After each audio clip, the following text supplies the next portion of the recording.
સુરત શહેરની ધમધમતી ઓળખ સમાન સૌથી મોટા ઓવરબ્રિજના ખાંચાઓને જ ગાંજા સપ્લાયર ગાંજા સપ્લાય પોઈન્ટ બનાવી ચૂક્યા છે.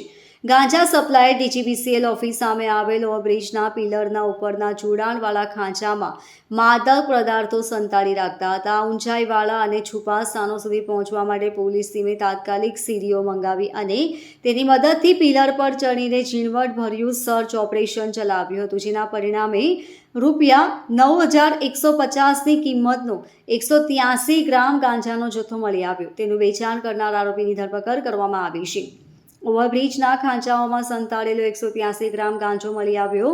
સુરતમાં એમડી ડ્રગ્સ, ગાંજા અને પોશ ડોડા જેવા માદક પદાર્થોના કેરિયર્સ દિવસ રાત પોતાની જાળ ફેલાવી રહ્યા છે. આ શખ્સો ગરીબ અને સામાન્ય માણસોને ટાર્ગેટ કરીને તેમનું નેટવર્ક વિસ્તારી રહ્યા છે.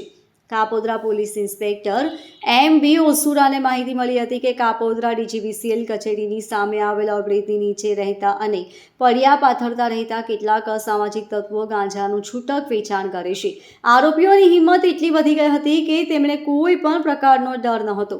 તેઓ ગાંજાનો જથ્થો ઓવરબ્રિજના નીચેના પિલરની ઉપરના ભાગમાં અને બે જોડાણો વચ્ચે આવેલી સાંકડા ખાંચાઓમાં સંતાડતા હતા.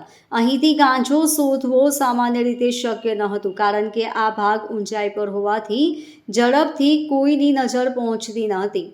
અને માહિતી મળતાની સાથે જ પોલીસે સમય ન બગાડતા તાત્કાલિક સર્ચ ઓપરેશનની યોજના બનાવી પોલીસની ટીમે બાતમીવાળી જગ્યાએ પહોંચીને ઓવરબ્રિજના થાંભલાઓની ઊંચાઈ સુધી પહોંચવા માટે ખાસ સીડીઓ મંગાવી પડી.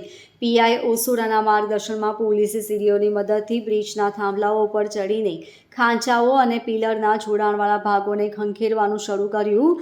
લાંબા અને પડકારરૂપ સર્ચ ઓપરેશન બાદ આખરે પોલીસને ચોંકાવનારી સફળતા પ્રાપ્ત થઈ હતી. પોલીસને સ્થળ પરથી 42 નંગ પ્લાસ્ટિકની નાની ઝીપ બેગ પણ કબજે કરી છે. દર્શાવેલ છે કે આ જથ્થો નાના પેકેટ બનાવીને ગ્રાહકો સુધી પહોંચાડવામાં આવતો હતો. સુરતમાં ગાંજાના બંધાણીઓ સામાન્ય રીતે ચાની લારીઓ કે પાનના ગલ્લાઓ પરથી આસાનીથી ગાંજો મેળવી લેતા હોય છે અને જાહેરમાં સિગરેટમાં ભરીને તેનું સેવન કરતા હોય છે. આ ધરપકડ બાદ પોલીસે હવે સમગ્ર નેટવર્કને તોડી પાડવા પર ધ્યાન કેન્દ્રિત કર્યું છે. Bureau report LK star news, Surat.